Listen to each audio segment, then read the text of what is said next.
Path of Night is an actual play Vampire the Masquerade podcast set in the classic world of darkness. We're all friends, we're here to have fun, but our story can include graphic violence, drug use, sexual content, and other mature themes. We've talked at our table about safety, comfort, and consent, both as players and storytellers. We know what to expect, we're all excited to be here, and we want you to feel the same. So listener discretion is advised.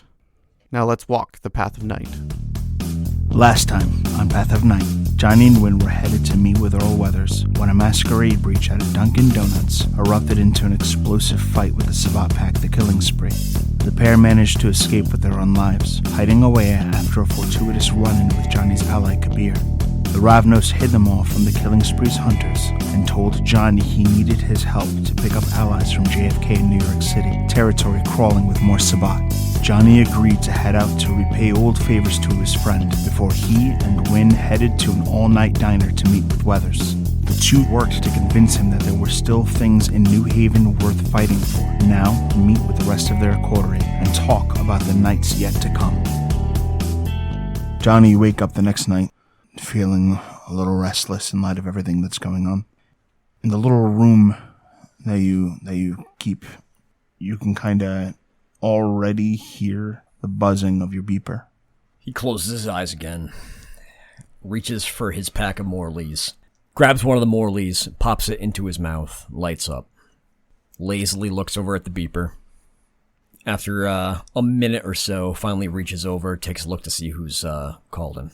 It is definitely your buddy Kabir, seemingly following up on the last thing the two of you spoke of. Johnny takes a few minutes to get himself ready, geared up, puts on his leather jacket, makes sure he's got keys for his vehicle, his beeper, a couple extra packs of cigarettes, grabs a little bag where he stuffs the matte black axe, maybe a random firearm, just a few essentials that he needs. Mm-hmm. And then heads out, goes upstairs to the Sherwood, grabs a seat at the bar, puts the bag on top of the bar in front of him, and then when the bartender comes over, just asks if he can borrow the phone. It's a bit of the older crowd that's there tonight. People quiet, morose expressions, drinking their lives away. Bartender approaches and offers you their cordless phone. Johnny dials in the number to call back for Kabir and waits for somebody to pick up. It's not long before there's an answer. Johnny. How's it going, Kabir? It's going very well, my friend. I need you to perform a bit of a road trip to New York. That thing you were talking about the other night? Yes, very much so.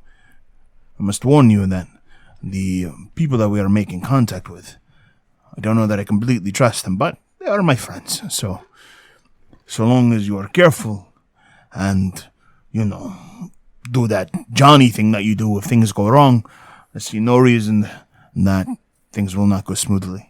You can't see the expression on my face right now, but it's not pleased. Actually, when I close my eyes, my friend, I see it just fine. Either way, why don't you trust these people? Johnny, I don't. You're not supposed to trust anybody in this business. The only person in the entire world I trust, my friend, is just you.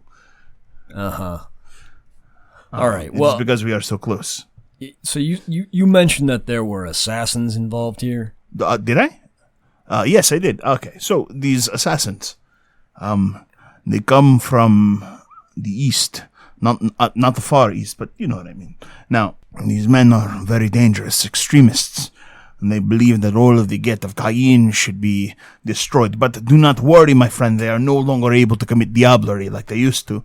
Now they're just more like contract killers. You just said a whole bunch of things that what, the Cain? Gate of Cain. Johnny, please. It's not important. And you're saying they're not diablo? Is this Assamite? This is Assamite bullshit. That is the technical term for them, yes. They prefer children of Hakim. That's what they prefer. Yes, it is much like, nope, actually I'm not going to use that example. Yes. All right. So I'm picking up this individual from JFK, LaGuardia. Where are they coming in at? They're coming to JFK. And how exactly am I supposed to meet with them once I get there? I have a vehicle for you. You're simply going to send out, hold a sign. There is something of a code that my friend and I use. And you're providing me the vehicle? Johnny, of course. What kind of wood panel piece of shit did you find me? Perhaps providing you the vehicle is a bit of a strong term. I'm going to give you some money, and then you can use whatever vehicle you want from your share. All right. Why do I not trust a bag of money that you're giving me? Because you are a fool, Johnny. A fool with morals. It is a bag of money. All right, Kabir. All right. So I'm going to give you $10,000. Use what you need from this to get what you want, but understand that you are cutting into your share. $10,000, Johnny.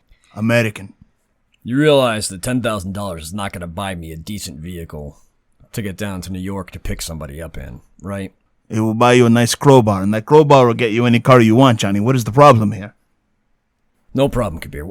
This sign, do you have it, or am I just taking down a message? You're going to take down a message. Give me a second. I kind of snap my fingers to the bartender and make a little sign for a pen, hoping that he's got one behind there or something. Yeah, he heads over with a pen, like a little receipt pad. If you kind of take notes down. So he grabs that, sets it aside. All right, what's up putting on this sign? It is a call sign. You will write down, "A black hand shall rise and choke all who oppose it." I'm sorry. Only he will understand. I'm sorry, what? A black hand will rise up and choke all who oppose it. That is roughly the English translation. You can understand why I'm a little bit hesitant to write that on a sign and just be waving it around in New York. Right? I've never known you to be a man who hesitates. You are the strongest Brujah I know. All right, enough bullshit blowing. You don't need to be blowing all this smoke up my ass. I mean every word. You are also about to be the richest. I think you greatly overestimate $10,000 and how far it stretches. For a foolish man, $10,000 is a night of fun. But you are a wise man, Johnny, and you can do all sorts of things. This could be the beginning of your fortune. So getting back to the problem at hand, you said that this flight is coming in tonight? Yes, Johnny. A bit later in the evening, so don't worry. I will try to make sure that you have a haven prepared for the night. So you want us to stay down in New York? Well, unless you plan on driving until 10 in the morning. This is getting more sideways by the minute, Kabir. What, Johnny, you just found out you're making $10,000 more than you thought you were going to make. $10,000 from you. I doubt it's going to last the night. Johnny, $10,000 from anywhere is still $10,000. You know what I mean. You know what I mean. All right. Why am I the only one who does not doubt your ability? All right. I got to collect a few things, and I got to go touch in with my coterie. If you want to drop that money off to me, you can meet me over by where Miles Haven is. You know where that is, right? Yes, we've been casing it for some time. That is a joke. Kabir, right now it's not the time. It was a very funny joke. Come on, you can laugh.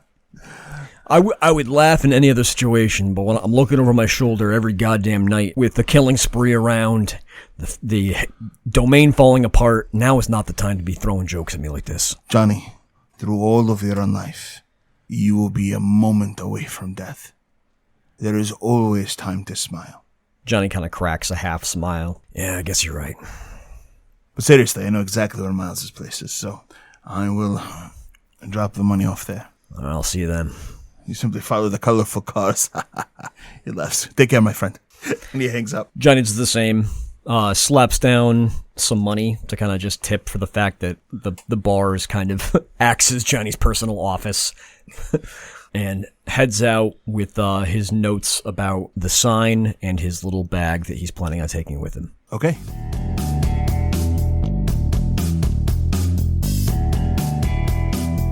We will actually cut to Miles. There's a knock at your door as you're getting ready to start up your evening.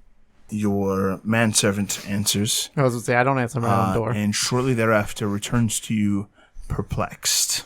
Who is it, Marcos? I'm not entirely sure. But he did drop this off with a note for Johnny, and he holds up an Old Navy shopping bag. And when he opens it up, it is completely filled with cash. Just fat stacks of, like, smelly, dirty money. That is the first time I've ever seen money needed to be actually laundered. Very good, sir. It was a dope-ass line, Tim. and it was an excellent follow for Lex. Even better follow-up from Lex. Thank you.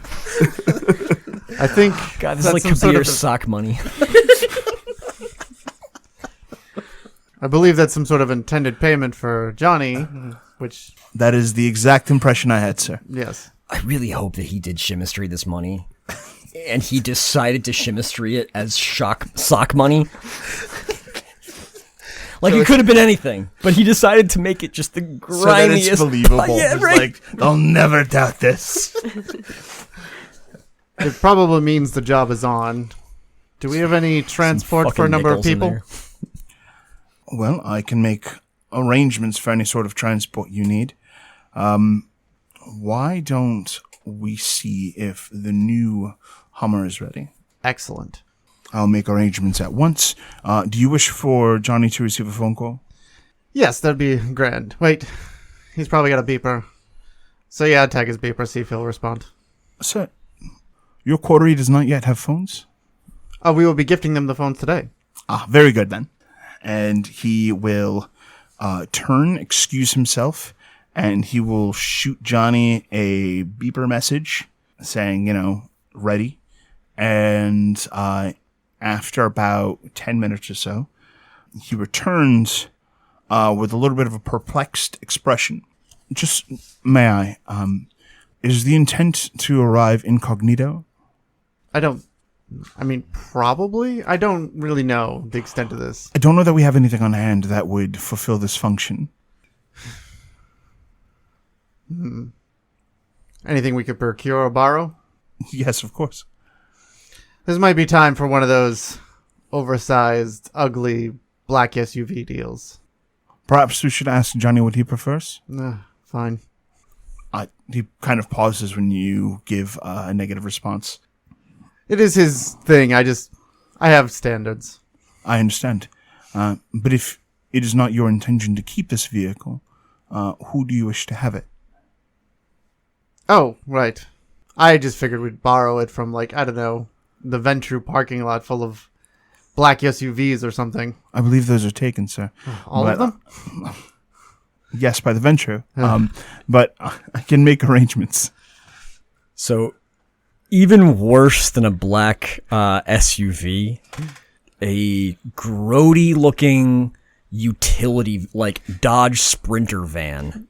Just a white just kidnapper van? Yeah, it was white at one point. It is stained now and kind of beaten up. It has a few utility bumper stickers of how am I driving on the back and whatnot. One of the taillights is fogged up to the point where but it's driving. Nothing's broken. Just doesn't look very good. Pulls up outside of your haven. Johnny jumps out of the passenger seat, and some guy just pops out of the driver's seat, and they walk around like they're kind of doing business. Johnny gives him a finger, wait right here, walks up the long pathway to the haven, and knocks on the door. Don't answer it. He gives a silent nod and slowly draws a revolver. No, different scenario. It's mostly because that machine is an insult. So we shall insult him back. Yes, sir. And he turns, he walks over to the door, and you hear a click as the door locks. And giving like a sycophant's nod. You know what I mean? Trying to be getting close with you. He gives you that nod. I return his nod. And then he heads about his business. Johnny palms the door inwards with potence, just shattering the lock. I had not expected that response, sir. I semi-did. You're going to have to dig out one of the replacements. Yes, sir. He kind of sulks off to go take care of the door. He gives an expression what the hell? Have you seen the vehicle that's in my driveway? Yeah, I'm taking it down to New York. That is the most insulting piece of machinery that has ever been in this parking. I'm sorry. I thought I did pretty well. There should be about 10 grand waiting here. There is. $10,000 actually is a pretty good value for that for that van. I'm sorry, what? No. No, it's not. I have some used bubble gum. Look, that thing is incognito. It's going to get us down to New York just fine. Is it? I checked the engine. Absolutely. The mechanics are great on that thing. What's the over-under on it turning into an inferno? What? It's fine. Just because it's not like, lacquer yellow or, storm pink or whatever you drive. Storm pink. I don't know. So that isn't even a color. Yeah, I was thinking the same thing. Is there the money here? Yes. You may take your hard-earned money here to buy your vehicle. Johnny reaches out and grabs the Old Navy bag, looks in it, and kind of rolls his eyes. I think he put nickels in here. God damn it. He walks back over to where the driver of this awful utility van is, looks in the bag, just kind of hands it to him. He takes the bag, gives it a look. Damn. All right, well, thank you. Johnny reaches a hand out for the keys. He tosses you the keys, offers a handshake, and then he is on his way, seemingly taking out a cell phone to call for a ride. Johnny jumps in the van and actually pulls it into Miles' driveway. No. If you want it to be in one piece, get it out of my driveway. So I'm guessing the gate doesn't open for him. Right. Johnny just kind of takes a look, makes sure it's at least out of the road, and leaves it there. Heads back up to the Haven. That is the single most disturbing thing I've seen. Look, I gotta make it down to New York. This is the best thing to get down there.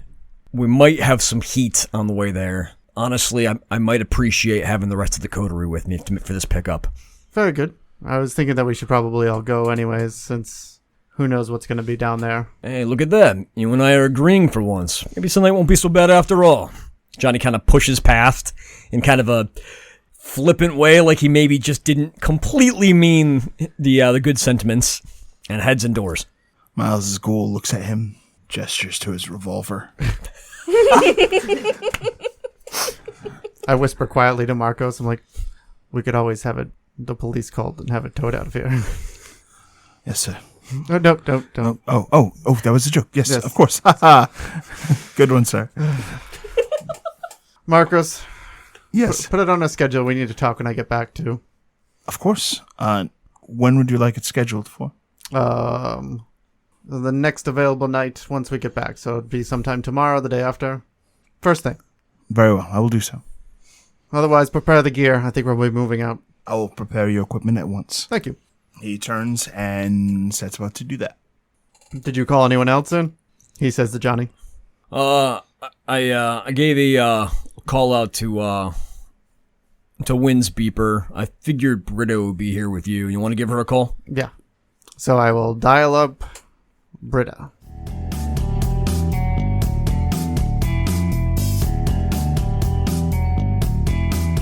I figure cell phones used to have like charms on them, right? They can, yes. The flip ones, they'd have like one off the end. What? They definitely can. Actually, they still do in Japan. It's a big thing. Okay. Because I figure Britta would have one of those like flip phones that would have the charm stingling off the end. And so there's that tiny bit of like, it's not really a clatter, but just like Flare. Yeah. As she picks up the phone. Are Britta and Wynn probably in the same place? Yeah. Yeah, having soon woken up recently. Yep. And Britta flips open her phone. Hello? Britta, this is Miles. Good to hear from you. Good. Looks like we'll be heading down to New York tonight after Johnny has procured transportation. All right. Do you want me and Wynn to show up then? I believe it'd be best for us all to go, so gear up for the worst.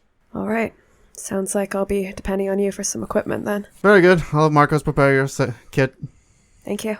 Wynn, you ready? Yeah, who was that? Miles. We're to head over to his place, I think. Oh, all right.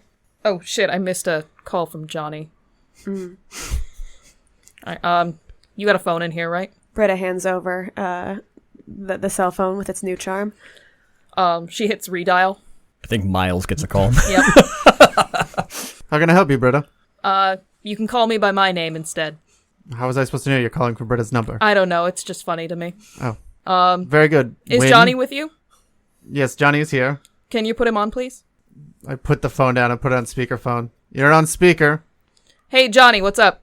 The hell is that? Speakerphone. Technology. How? Wynn, can you hear me? Jesus, a deaf man could hear you. What? You can talk normally. Just okay. Just get closer to the phone. Maybe it's. Just talk normally, Johnny. It's fine. It's fine. Have you not used a speakerphone before? No, it's a thing. Yes, it's been a thing for a number of years. They have them on corded phones too. Finally catching up to CBs. Oh, all right. Wynn? Hey, Johnny, are you calling about the thing that Miles just called Britta about? What? The trip down to New York? Is that what he called about? I think so. All right. Is it go time? Yep. All right. I think we might be pulling an overnight down there, though. So make sure you bring some stuff with you just in case we gotta spend the night there. All right. Good call. All right. See you soon. Thank you, Miles. No problem. How do I hang up? I've got it. Don't worry. You don't. I'll just hang up now. So, Johnny says it may be a overnight trip. All right. If you need to bring anything with you for overnight reasons. Sounds good. All right. I should be all set. I don't think I need to stop by my place. Okay. Then Britta gets together what she would need that she has. Mostly just the red leather jacket from Johnny. And they're about ready to go. Wynn puts on her own leather jacket and kind of pats down her pockets just to see what she has on her. All right, I'm good to go if you are. Britta makes sure she has all the equipment that she has, but she knows she's getting some from Miles. So, do we have a way to get there? Should we? I was just going to walk.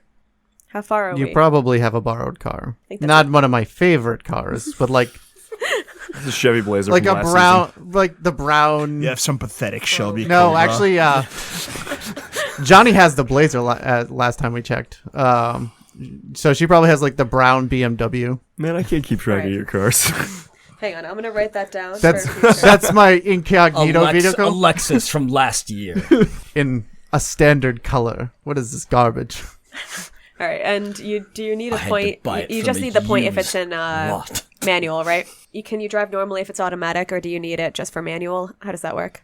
If it is automatic, if it's manual, you need to at least drive one. Okay, is it automatic or manual? Do you have more than one drive?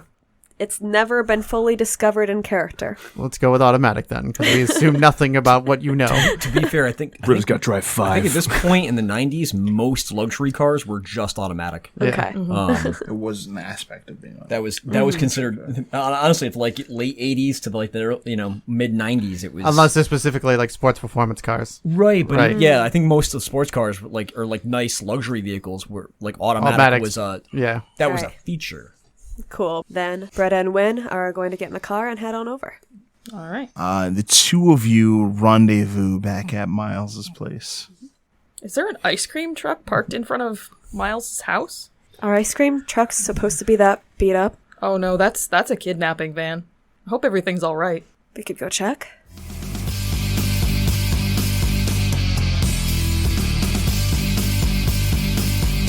Anyways, while they're going, do you need anything? I don't think so. I've got most of the things I need in the bug out bag here.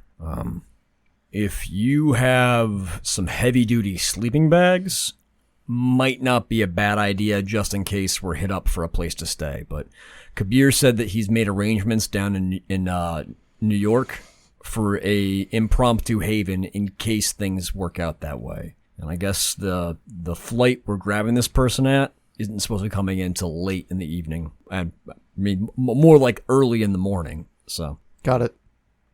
Jesus, what happened to the door? Oh shit, it might be a kidnapping. All right, go loud or go quiet. Quiet. All right. Wynn kind of like eases up to the door. Why don't the two of you give me Dex plus Stealth rolls? Johnny, Miles, why don't you guys give me Perception plus Alertness? nah. Johnny's boots are up and he's smoking cigarettes. He's not listening. Yeah. 1 success. So that's enough to get by Johnny? One success. I have 6 successes. When you agree to go quiet and something comes over Britta and she gives a nod, gestures hand signals to you that you don't recognize, and then vanishes into the house. Oh God, this girl. There's no response. Not even footsteps. And Wynn proceeds into the house, assuming she's gonna find a horrible blood scene because she's lost track of this girl and doesn't know what she's walking into. Inside, you find Johnny with his boots kicked up. He's smoking a cigarette inside Miles' haven. Miles, what are you doing? I am probably putting my gear together in a separate room, and there's Britta's stuff laid out on the counter. Miles, you notice Wynn creeping into your haven, snooping around for any signs of danger. She's got a very suspicious expression on her, like she just does not trust the situation with your haven whatsoever. Usually people knock when they come in. Jesus! Are you okay? I mean, someone broke my door. Yeah. And there's a kidnapping van parked outside. I totally agree. Oh my god. You're all overreact. Alright, yes, I may have overreacted with the door, but the van's perfectly good. Johnny, killing spree. In the area, door is busted in, kidnapping van. Marcos locked me out, purposely. It's because your van is ugly. So you busted because it was ugly? Yes. So everyone's okay? Britta just is behind Johnny. Whoa! God! Oh, I miss Neil. I'm so proud of Did you you. learn obfuscate? What? I can't do this. Can she Can she obfuscate? What? What? No, it looked like a kidnapping. It's all... Marcos is good? Marcos... Everything's fine? I mean, Yeah. there's still that ugly-ass van out there, but otherwise, yes. No, I knocked to get in, and I see these two assholes standing in the foyer, looking at me, and then Marcos comes over and just locks the door. I mean, did he see you or just the van? I mean, I'm pretty sure they saw me standing at the door knocking. Okay, dick move, but you don't... No, you're right. You know what? You're right. I took it a step too far. But it's been one of those kind of weeks, right? It has. Okay. But He's just lucky that I keep spare doors. That's a thing? How many Brujah friends do you have? I just have the one. Well, it involves sometimes broken doors. I have never had that problem. How many houses have you had? One. Is it that... It's a shack. Right. How... And- It has a door. Can the record show that Wynn has never locked the door on me when I've knocked? Can that door be locked? I can prop a cinder block up against it. So the record can show that the door cannot be locked. I mean, define lock. It's locked against a lot of stuff. And Squirrels. she's never put the cinder block in my way either. So let's just How leave often it at have you that. actually been out there? Britta's just quietly, efficiently putting on all of the gear. Like, that tactical memory is, like, kicking back in while this argument is happening. Kid, you might wanna loosen up all the gear. We're not. It's gonna be a while for us to get down to New York, and it might be uncomfortable to be riding like that the whole way. I mean, sure, but it looks like we're expecting to maybe catch some heat on the way there. I think we're probably more likely to catch heat after we've picked up the person that we're looking to get. Johnny gets a nod, and she loosens up just a bit. It's enough to qualify as having followed the instruction. Hey, by the way, how good's your handwriting? We all look over like, how good is her handwriting? Is there something that I should... Is this a thing? Is it calligraphy or something? No, there's no. There's no... It is a totally an in-character choice. Okay. I am going to go with... Britta has, like, art school handwriting. You know, that sort of, like, tiny but neat. It's all in, like, capitals unless she thinks about it. Like a serial killer. Yes, sure, it's like a serial killer. But her answer to Johnny, it's pretty good. All right, great. He grabs the little receipt book note that he took, hands you the note, and says, "Can you copy that onto a little bit of signage?" I think Miles has a room where he keeps things like markers and poster board, and probably one of his office closets. Pretty automatically, Britta takes out, like, a nice quality liquid tip pen, and she looks to the note. Britta immediately spaces out looking at the note. So she looks to the note, she picks it up. As soon as her eyes connect to it, the hand with the pen goes completely still. Britta goes completely still, but in that kind of lethal, muscles ready way. I was just gonna ask: is this a Manchurian Candidate assassin stiff, or is this Toreador? Wow, Kabir has really good handwriting, or Johnny has really good handwriting. Yeah. At first, you're not sure. Maybe Johnny's handwriting is indeed that wonderful. That a Toreador would stop. But and be then like, she turns her left hand, looks down at it, and with the black pen, she begins to draw this like mark, like jamming the nail, the ball point of the pen into her palm and just dragging it up towards her index finger and back around towards the base of her hand, just back and forth and back and forth. Whoa. Stop. There's no response. I grab her wrist to stop her from gouging into herself. She immediately tries to stab your hand with the pen. The second she's not like just scratching and digging into her palm, she comes to and is Britta again. What the hell happened? Do I remember what happened? No. You just feel very anxious. What? Johnny slowly gets up and moves up to Wynn's side, gently takes the note and the pencil and says, the pen, I'll maybe take care of that myself then. And he leaves the room. I'm sorry, I don't... Miles is definitely in that ready stance where he's got the, katana draw ready to go. Wynn kind of, holds her hand, in hers, and kind of covers it with her own on instinct. Do you know how to use your blood to fix it, right? I'm sorry, Wynn, Are you okay? Do I remember what I read at all? Yes. Okay. Remind me what it said. It said the black hand will rise up and choke all who oppose it. Am I left, Lex, with any feeling? I remember what I read, and I have probably a bit of gouging on my hand. I don't know if I have any damage gouging. How far does that go? Your palm just kind of feels a little scratchy, like you were going at it. Mm-hmm. And you yourself just feel anxious and uncomfortable that something engendered this sort of reaction from you. It's all right when it didn't really break the skin much. Okay. After a few moments, Johnny comes back in and just sets some office supplies from Miles' office and takes a look at what happened to the hand and notices that it is in a very distinct crescent moon shape. It's an interesting shape you drew on your palm. It said black hand, so maybe that has something to do with it. I've seen this symbol in someone else's hand. You have?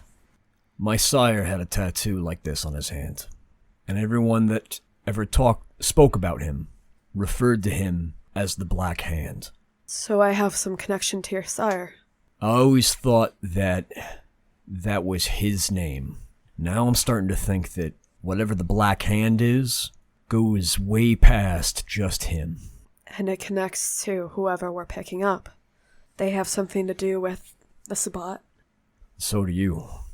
Britta kind of takes a breath in and straightens up, kind of in the way of someone who straightens up to get away from themselves, but you can't. And she runs her thumb over the mark that's on her palm, trying to smear it, but it's pretty in there after how hard she was scratching. I think that must have something to do with the Shadow Crusade, then. Maybe. If it's all connected somehow. How much more have you discovered about that? It seems like you're still doing things unconsciously. I don't know what sets it off. Sometimes things like this just... I don't remember anything, and I don't remember anything to do with a hand, or I guess maybe a crescent. It doesn't ring a bell with anything else that has popped up for me. We need to get this under control. I don't think you should be armed coming down on this ride with us. Okay. I think any weapons that you're gonna have are gonna be in the care of Miles, and you gotta ask him to give them to you. Britta kind of stares forward, but after a moment of that emotion underneath the surface, she takes the gun that she was provided, flips it around, and hands it over to Miles. Miles will take the gun and tuck it into, I guess, the behind the band, since he already has his own holstered, so... Mm-hmm. And that goes for any other weapon that you might have provided her with. Is her hand still kind of cut open from the pen? She's damaged a few layers of skin, but she hasn't drawn blood or anything. He looks at the hand. Focus on your blood, Britta. Is that really worth doing for this? I mean, the ink will still be there. Just reminding you of what you are. That's all. Britta looks uncomfortable, but there's a nod back to Johnny, and she does focus for a second to do as he's asking. So are we good to go? for now. Though we might need to dig into this more. Your episodes had not popped up as much, but maybe if we dig into them more, we'll be able to more understand what the blockage is about. Miles, you have something that, I don't know, something that could stop me if the thing with Vito happens again. Maybe whoever we're going to pick up, I don't want to have that reaction again. I don't understand the blockage that you have, but we could try something. I think step one is making sure you don't have an automatic weapon in your hands. Okay. We do, but she's fast and talented, so that's not going to prevent that. No. I can try something. Would you guys... Why don't you follow me to my office? Okay. I'll load up some more stuff into the van. Thank you. I'll give you a hand, Johnny. Do you mind if I open the gate? Yes, I will allow it in the parking lot. Johnny nods and heads outside. Wynn follows. I bring Britta into the office. I'm going to try the same thing I did to you right after the Vito incident. All right. Britta is just kind of head down. You can feel almost in the way of when something's very hot, you can see the heat waves coming off of it. That's sort of frustration beneath the surface, but it's towards herself. We need to... Maybe we can break into your memories some more. Especially with the word Shadow Crusade. Maybe we can use that to dig around and see if that'll uncover more things. And maybe with what Romeo showed me, that won't help as well. Hopefully. And then I will instruct you to listen to my breathing, and then go into telling you that, fall into a mesmerism, and the general instructions that if you are told to stop by myself or someone in the coterie, you will just stop all actions. All right, Miles. And she sits, if that's what he directs her to do. I believe we can do it standing. It shouldn't take long. Okay. She squares her feet, squares her shoulders, and looks towards Miles. So that's a 3 up. Oh my god. The hell? Uh-oh. That is 2 successes. There's a lot of ones there. There's a lot of ones in Yeah. that pile. What's 2 successes get you? If the vampire scores 1 or 2 successes, the subject cannot be forced to do anything that seems strange to her. So you're good. Am I? Well, we'll find out later. I think for the purposes of story, you're perfect. You're exactly where you need to be. Dice tell a story, man. Britta seems to be trying her hardest to be adherent and to be a perfect student to being monitored. All right, I think we're ready to go. Give yourself a double check and we'll be on our way. All right. And we head outside and I grimace at the van. Is this van allowed within a school zone? Definitely not. This van is perfectly serviceable. That wasn't her question. That wasn't my question. I mean, do we need to be in a school zone? I don't know. Let's hope not. Look, it's good. It even has a tape deck. We're fine. You know they make CDs now. I don't trust them. Of course you don't. I'm just saying, you just... A little bit of shake and the thing starts skipping all over the place. All right. Still shotgun. Britta climbs into the back. She is not going to be the driver of the situation. Wynn climbs in the back. Are there windows in the back of this van? Yeah, absolutely. It's a utility van, so there are... Even most of the utility vans, there's one on the door sometimes. Yeah, that's what I mean. And then in the back. Yeah. Back. Oh, Yeah. I mean, like the sides of it? No, No. the sides are just, you got the 2 windows for driver passenger, and then there's a couple of kind of like just tinted windows on the back door. Yep. Okay. Doors. Is it clean? Yeah, mostly clean, but there's definitely a layer of just grime from it being used as a work van for a while. Has the smell of stale cigarettes in it, but it's not like it's been vacuumed and stuff. Who are you picking up? A friend of Kabir's from the east. How far east? Not the far. I'm guessing probably from somewhere in the Middle East. I'm assuming there's like a window between the two so that they can talk. Yeah, the front 2 seats. There's a little like It's all there's open. a little like kind of like there's like a middle kind of like metal cage grating, but there's a door that a doorway that you could get out of the front, the passenger or the driver, and head towards the back. And in the back, there's actually some bench seats. Oh, this is fancy, because normally it's just like bucket seats, like literally overturned buckets in the back there. No, Johnny spent his 10 grand well.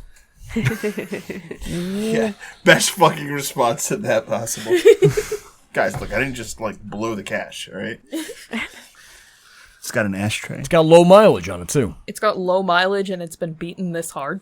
Oh, yeah, and you should see contractors use these things like crazy. Yeah, I can tell. Yeah, but they don't usually install benches. I mean, I'm not going to be overly picky, but I am going to comment. Oh, Miles, maybe if you've got some spare curtains or something, if we ever have to stay in the van. Possibly. Actually, I've got some tarp in my bug out bag just for that scenario. Sounds good. Though I would recommend if we're gonna stay in a van and put up tarp, we should also have some sleeping bags to get inside of as well. All right. The more layers between us and the outside, the better. We probably have a few sleeping bags, but probably not too many. It might be a layered thing. If I ever have to stay out on the road, usually what I'll have to do is I'll put up some duct tape on the windows with some cardboard. Then usually use some tarp to give a second layer of curtains, and then I'll usually tuck myself into a sleeping bag and get all the way under. Awesome. Believe me, I'd rather be well underground, but Let's get on our way then. Probably watching Marcos put the new parts of the door together.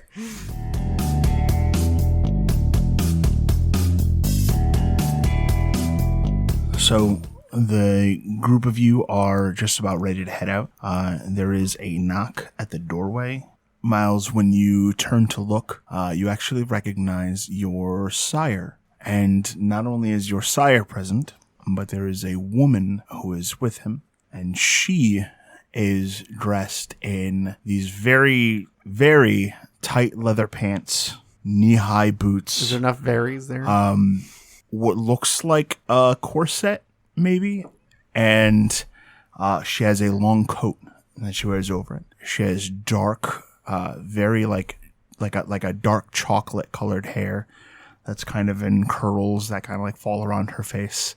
She looks like that container with strange knives would look good on her. I'm getting the picture. Sire, this is unexpected. I'm afraid it will also have to be short-lived. I'm here for one of the packages that was left with you. I assume it would be the third package?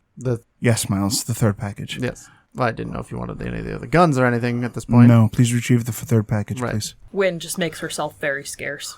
She just hops in the van.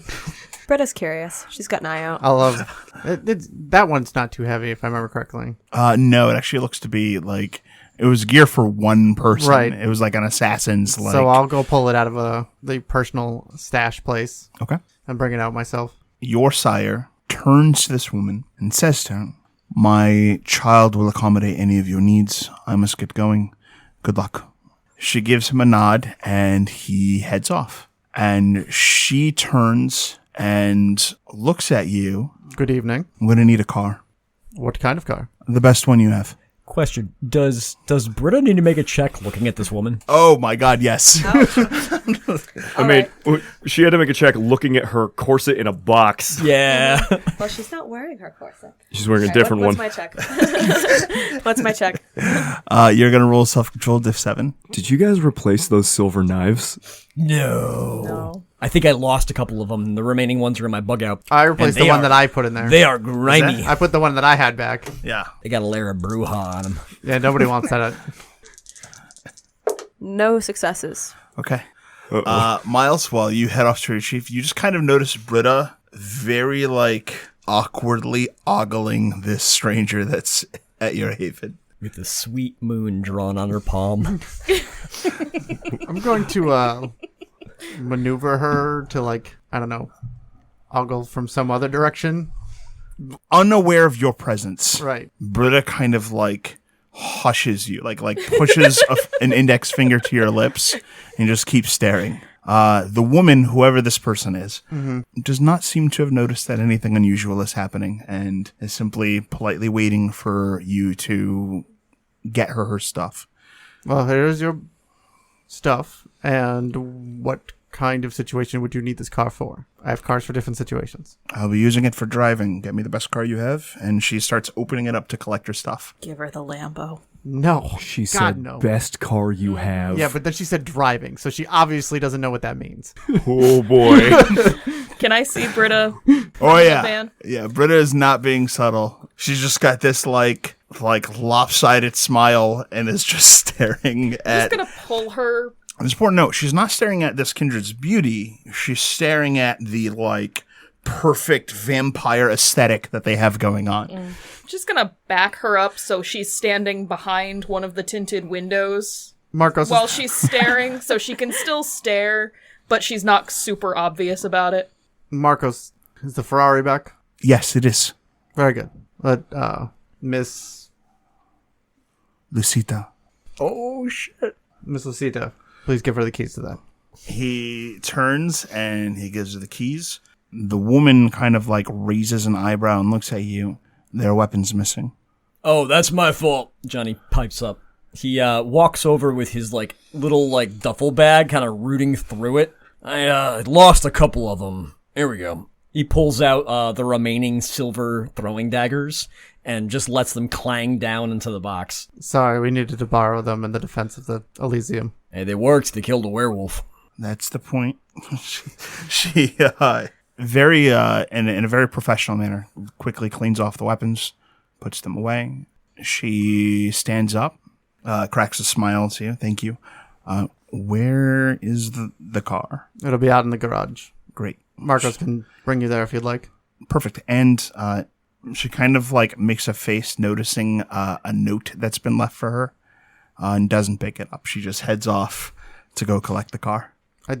I believe that note's for you. I know. Should I? No. And she just goes.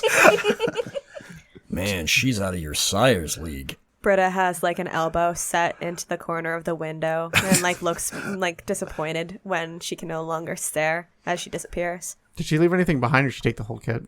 Was that the entire kit was for her? Okay. I wasn't sure if she'd like left stuff behind or no, but she does. She like loads some of the extra stuff into like this go bag. Gotcha. And she is escorted off by Marcos, who kind of comes back with like a stupid, like kind of lopsided smile. And you then hear the purr of your car. And rather recklessly, she speeds off onto the road. Does he hear the purr of the Ferrari? Yes. Okay. It's the midnight blue Ferrari will serve her well. You hear like a bit of a noise when she hits the curb with it, and she just takes off. I assume she'll be putting it to good use. That car is gonna have so many stories. Yes. It's a good car. I hope it stays Miles, in your phone rings. one piece. It's very busy tonight. You sure you want to go on this trip with us? Hold on one second. Answer the phone. It's your sire. Did she get the note? She did see the note. Good. He hangs up. Buddy, you owe me.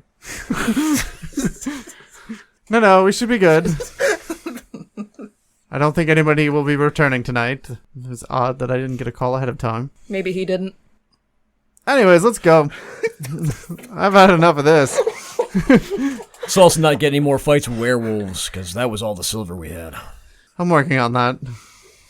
Britta finally looks up from the window as the last trace of the car disappears and tags back into the conversation. Enjoying the view?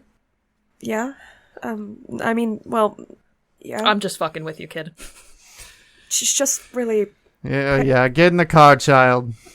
By the way, since we're road tripping, I also grabbed some extra tapes for you guys. Obviously, we're going to be starting out with some Power Slave for me, but after that, I got some, I figure maybe Jethro Tull for you, Wynn? Oh, hell yeah.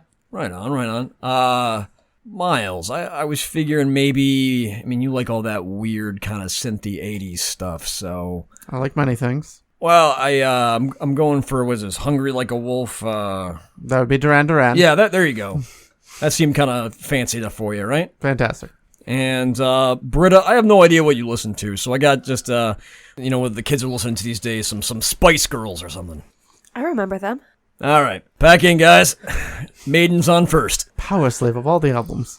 Britta's just really excited that Johnny said a name that she actually, managed to recheck out. So the group of you ride out. You know, at first, the van is kind of crummy. And by that I mean it's got dust, has layers of crumbs, has pieces of wrappers and little things here and there that are stuck into parts of the windows, and is just grimy in general. There's even Air conditioning sounds like mildew. Yeah, and There's definitely like a pool of like some dried chemical on like the back floor somewhere.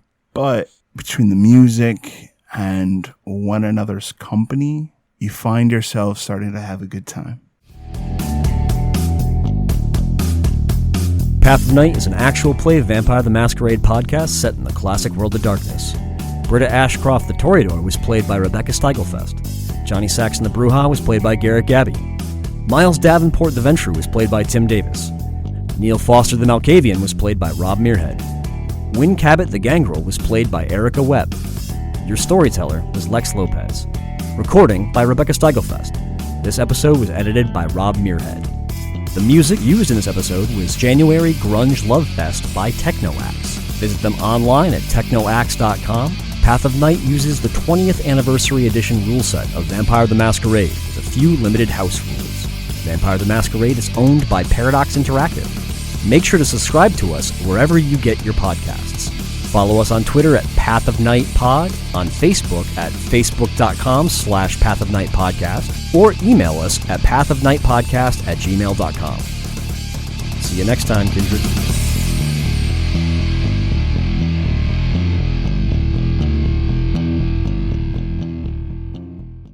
Johnny, can I buy this van off you after we're done? Yeah, sure. Why? No reason. He's gonna smash it. It's gone. 10,000, you said? All right. He's gonna crash it into the hell house and solve two problems at once. I do enjoy the fact that there's, like a 50-50 chance that was just a bag full of leaves.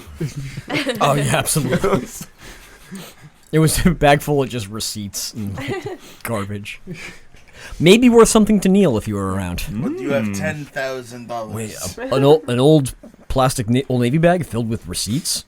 How old are they? From what dates? Have they been The itemized? significance of the Old Navy bag. Yep. It was kind of perfect. Like, it could have been any generic bag, but you're like, Old Navy bag, and everyone's like automatically remembering Yep. Old Navy Oh, does it have bag. drawstrings? Yeah.